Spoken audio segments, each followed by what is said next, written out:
Hi, I'm Katrina, and this is Boldly Challenging Ableism.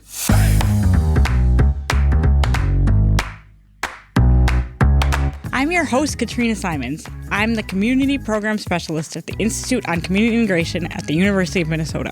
This program explores various topics that impact people with disabilities in our community. Each episode addresses a different aspect of our society within the context of ableism. Ableism is the prejudice that stems from the belief or belief system that assumes someone is less capable or less worthy because of a real or perceived difference in ability or function. On this program, we hope to answer some questions you may have been afraid to ask, or maybe some you didn't even know you had. Thanks for joining us. I hope you enjoy the conversation.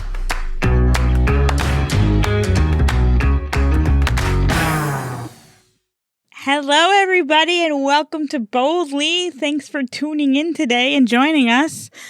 Today, my guest agreed to come back. I'm so happy that he did. We're so lucky. We have Dupree Edwards back with us. Dupree talked about the MyHeck initiative the first time he was on with our colleague Mary Hoff. That's the Minnesota Inclusive Higher Education Consortium. And since then, he's been doing some other stuff, so we're going to talk about that today. So thanks so much for joining us, Dupree. Oh, thank you for having me, Katrina. And I want to say you're doing a very great job on the Boldly podcast. I try to do my best to promote it every time. And, thanks. You know, it's all about challenging ableism, and it's so great for me to have me back for that. And I hope you'll be able to continue this if you can. And, thank you for having me. Well, thanks for coming. Mm-hmm. Can you were here in season 1, but can you remind our listeners a little bit about yourself? Can you introduce yourself a little bit? Yeah. My name is Dupree Edwards. I'm a rapper, musician, public speaker. I'm also at ICI. I'm still the lead state advisor on system change. But the last time I talked to you, I'm actually part of the university now. I'm on union this time, so still getting used to a salary type thing. Yeah. So but before you were temp casual, right? And now you're civil service. You're civil service. So that means that you get to work the same number of hours every week, right? And you get a little bit of sick time. That's the difference. That's the difference, but not the full benefits because I didn't go 50%. Me neither. Yeah. Well, actually, now I did, but I didn't start 50%. Yeah. Yeah, so that's exciting. We're both in civil service, so we're gonna have the same like emails and calendars and stuff. Yeah, we can help each other out because I always forget to like read the fine print. Yeah, It's not great. I was told to go to you to questions because you were kind of the first self-advocate to, to be that. So I was going to ask you for some questions. Oh, maybe go to Sina. Sina's really on top of it. Well, Sina tells me too. So yeah. Sina's our person for that. We love Sina. Thanks, Sina, if you're listening. Okay. Can you tell us a little bit about your life and like how you do life? Oh, well, I'm more of a, I'm not as much as I used to be in my 20s, which that's like 10 or 15 years ago. A little quieter, like all of us? Yeah, a little quieter. Calm down just a little bit? Yeah, more 20s? I think, it feels like I'm in show business sometimes. It feels like I'm involved in a lot of things. Yeah. People ask me to do stuff. But I like old TV shows. I like to watch old TV shows just to get me in my zone. I'm talking about 50s, 60s, 70s. I wish I was born into that era. You like the Jeffersons? I like the Jeffersons. Sanford and Son. And I also do my rapping. I also started a business. What's your business? My business is named after my radio show that I did on KFAI. And I just did a recent episode this earlier this year called The Dupree Edwards Show. At KFAI. I did my 5th show on that station. Okay, so is it going to air? Like, do you want to tell people when it's going to air? If you know, no, it's already aired. Oh, it already aired. Okay. But I could say, I could tell people that they can go to my business website and they can hear the latest episode on there. Okay, what's your business website? Do you remember it? It's dupeedshowproductions.org. Okay, dupeedshowproductions.org. Okay, I'll try and put it in the episode summary. Yeah. If I remember it. And I think I've really learned a lot, about myself, about my life. So yeah, just really been up to that, and it's really good that I'm making progress and everything like that. So yeah. Yeah, I love that. I love that. You live in an apartment. Can you tell us how that works for you? How that? Well, yeah, I live in what you call like individual home supports. Yeah. But but the only thing is my company's name is not on my apartment. Right. It's just like they help me pay for the rent. Yeah. And then they put me there, provide the staff that I will already provide. But it's been pretty good. I mean, there's some, I've been doing some things. There's some tough times that I had, which I sort of talked about on the Frontline initiative with Chet. But I think it's really going well. And so I got me a new couch. Okay, did you get to pick it out? Oh yeah. I Okay. went with my guardian. Okay, and cool. Picked it out. And what kind of couch did you end up going with? I got an electric power charger chair.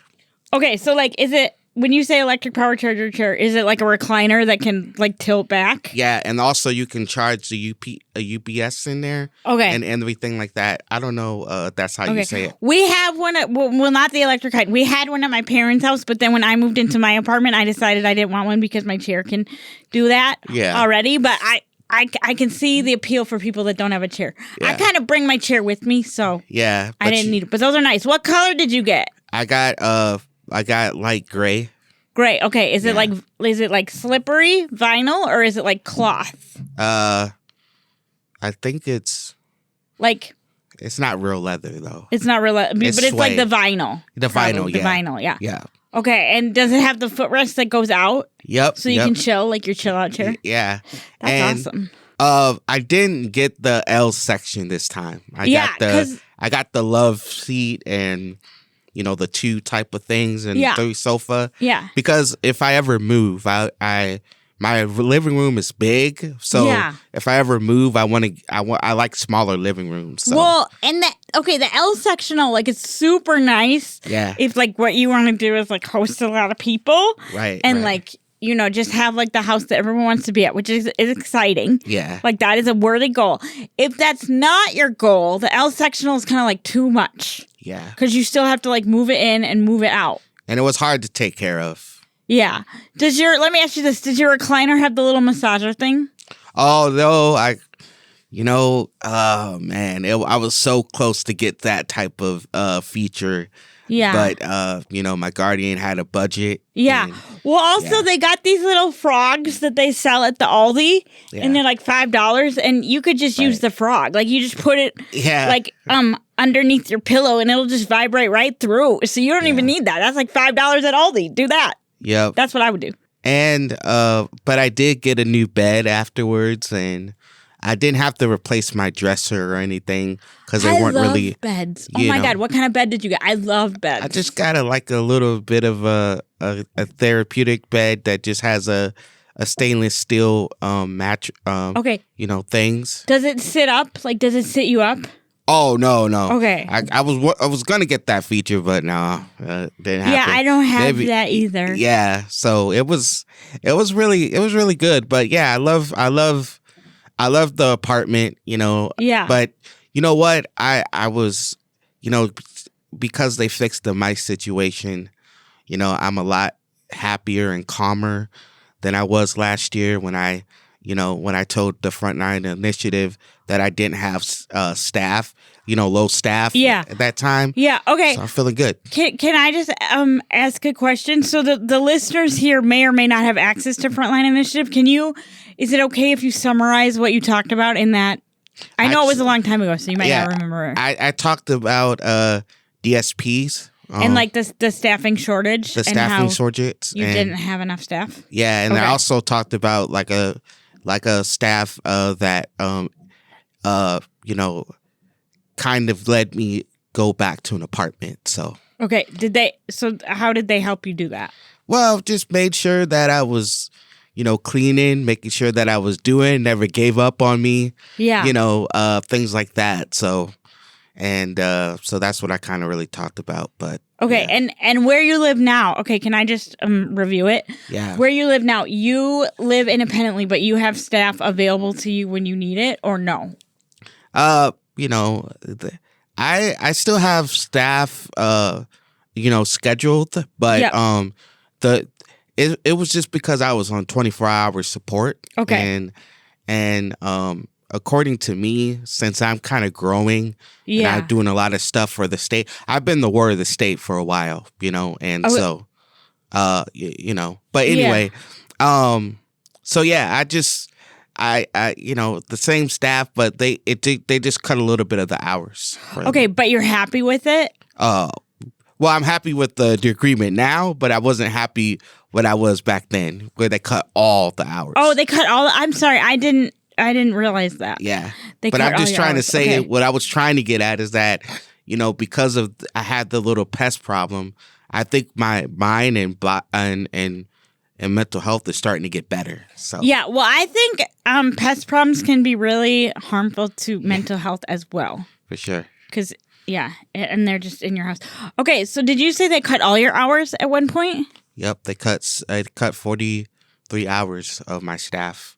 That goes to like 24 hours, so that's 80 hours. Okay. So I was getting I lost 8 hours, 16 per shift. Okay, and did they tell you why? Because they're supposed to tell you why. Because they didn't really tell me why after that. Okay. So I found out later. That's why I did that. But you know what? The agreement I have now, it's great, Okay, and But how... I learned a lot of lessons from it, though. And how did you get from the old agreement to the new agreement? Did you have to go to court? I appealed, yeah. You had to go to court. Okay, and did you have somebody to help you with the appeal and the going to court and everything? Yes, I did. Okay. Yeah. Okay. My my guardian actually appealed. So Okay. she applied for it because it really was up to my guardian because whether or not. But I think the last news I have, I think I'm going to get some of my hours back in that appeal. Yes. But we don't know yet. So how many hours do you have now? A day, like per day. If you don't have to tell us if you don't want to. Yeah, I have 6 hours per day. Okay, and you had 24 a day? Mm-hmm. Okay, that's quite different. Do you want more hours, or are you okay with the hours that you have now? With training, so basically what I did is that I had to agree that, with training, is like where staff is trying to there and it's less hours. I got 6 hours with that. training. Okay. And then without training, I still got the 16. Oh, so you have like 22 hours a day because 6 plus 16 is 22. Yep. Okay, and is 22 okay with you? Yeah, it was better than what I had before, so I accepted it. Okay, is it okay if I just really quick try to explain the difference between IHS with training and without training? Yep. So IHS with training is where they come and they help you with specific tasks, correct? Yep. And they know how to guide you and support you and do all the things that need to happen so that you can be the most successful with any given task, right? Yep. Okay, that's correct? That's okay. correct. And then without support, it's just like they're available if you need them, but they may or may not be able to help you with a specific task because they might not know you as well, correct? Or do they know you pretty well? It's according to my waiver. Okay. That's probably on a caddy waiver or something else. But on a DDD waiver, it means that they have to help me do everything, or assistance. What that means is, I would say. Okay, so it's more like with training is where they're going to come and have like a plan, and without training is they're there if you need them, correct? Yep. Okay. Yep, that's basically what I you should have said it that way the first. Now I Yeah. confused everybody. I hope they got it. Sorry about that. Sorry, guys. Sorry. Okay. So that I feel like that's going really well. Do you think did the fraud investigation impact your services at all, or was this independent of that? This was way before the fraud situation. Okay, so it didn't have. It wasn't related. Yeah, it wasn't related, thank God. But you know what? I do kind of want to say that it's really, it's not surprising that it's happening in Minnesota, but I just feel like everybody just didn't realize it, and it's not as bad as just because of the other thing that happened. But I would say it is affecting people that losing license or renewing things, making sure they can't pay stuff. But, my company that I'm in, pretty safe. Okay, so that's pretty good. safe. So you feel good about that at least. Yeah. Okay, so can we switch gears and talk a little bit about all the stuff you do here at ICI? And honestly, you do so many things, you might not even remember all of it in the moment, but can you talk about the things you do remember right now? Oh, yeah. Yeah. I mean, when I first got here, I was on demand. I mean, a lot of people, I just want to give a background to people. Just a reminder. People love my live experience perspective. They know that I've been through the experience, and so but I got hired, as you say, on the DHS Positive Behavior Support Project. That's my main thing. But yeah, I'm on the communications team with Jerry, and he provides growing my skills and everything. Mm-hmm. And then I'm also helping him on some other things. And sometimes I'll help Skylar or Pete or something like that. Mm-hmm. And then I'm also on a project with Emily and Brian. Okay. The Ready to Ride project, which is they're getting peers to teach how to use transportation. Okay, now could I ask you a question? Do you use the bus? I mean, you live kind of far out, so maybe you don't use the bus because maybe it's not practical for you. Yeah. But I'm just wondering, do you use public transit that much? I use paratransit and the Lyft connectability that people Lyft that provides us. Okay, cool. So rideshare and paratransit. So I'm just going to say, when I learned how to use the bus, it was kind of a thing. Mm-hmm. And so I think having a peer to help me learn how to ride the bus would have been amazing.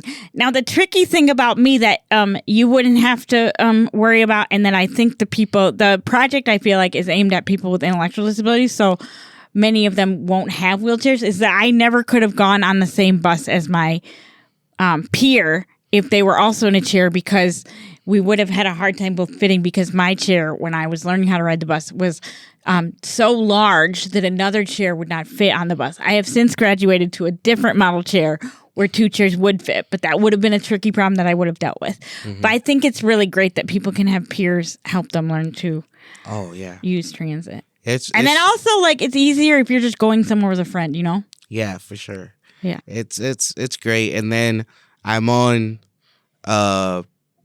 James Houseworth project, Informed Consent. Yeah, and that one's looking at helping people understand the things that it says on a consent form, right? Yep.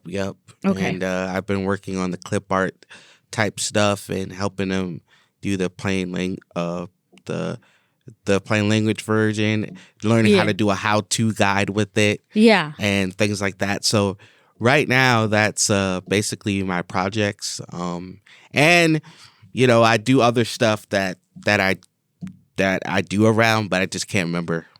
Oh yeah, people who are listening may or may not work here at ICI, but Dupree is a celebrity here. He's like a sought after expert here at ICI. So I could totally see how you would not be able to keep track of everything that's on your plate, because there's so much. Yeah, for sure. So you're the lead state advisor on the Positive Behavior Supports Initiative in Minnesota. Yeah. Can you tell us a little bit about what that is?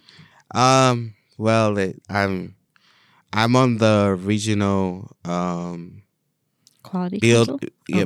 building capacity. Okay, perfect. On system change. Okay. And that also talks about positive behavior supports and telehealth and things like that. And it was basically like live experience that I kind of know about it. I didn't get that, temp casual job because I'm a scientist or I know about the evidence-based stuff, but I've, I have learned from positive reinforcements that I didn't know it was positive behaviors back in the day. Yeah. That I can use those tools without being restrained. Right. So just to recap, can I just try and say that positive behavior supports are exactly what they sound like. It's using positive behavioral supports to support behavior change in people. We can do it at the individual level. We can do it at the employment level. We can do it at the systems change level. But we have to stop doing things like secluding people or like punishing people for behaviors. And in Minnesota, right, there's a requirement that if you're a provider, or even if you're not a provider, but you have a lot of interaction with people with intellectual disabilities, you have to do like paperwork to prove that you've learned these things and that you're doing these things, right? I think so. They have some type of training that they do and everything. Yeah, because we need to make sure that we're holding people accountable for providing supports in a correct way, in a state-sanctioned way. Yeah. Yeah, and you're there to sort of give real-life examples for how to do that, right? Yeah, for sure. But that's applied behavioral analysis and ABS and more of informed trauma stuff. Mm-hmm. What I focus on in positive behavior supports is people to prevent conflicts, power struggles, and have another different way or create a plan for them to be able to, prevent it from happening in the first place. Yeah. So Super. You were explaining like the changes in the moment. Yeah. No, you do the stuff before, so it doesn't happen in the first place. Yep. Cool. Okay. Can you tell, you're working on a workbook? I'm creating a workbook. Can you tell us about that workbook? Yeah. Man, sorry, audience, listeners. I like giving backgrounds about how I do things. So please forgive me. We like it because you do a lot of stuff, and we need it. It helps us keep track. Yeah. So I've been working on this workbook ever since I started ICI. It's part of the regional building capacity, and they added in that grant to have people with lived experience become leaderships and provide tools and stuff. And, when I first come in, my supervisor was thinking like, hey, would you like to start a newsletter? Would you like to do this? And then, we came up with the idea off of that to try to create like a little workbook things. And it takes a long time to write a book. I know, you're doing a great job, and you're really putting in the hours. Yeah. And, so basically how it is, like I said before, I'm not a scientist. I'm not, an expert. But what I did is I just, told researchers about my live experience. We talked about like a good day, a bad day looks like. We were going from the home community-based stuff to regular peers, to staff, to new staff.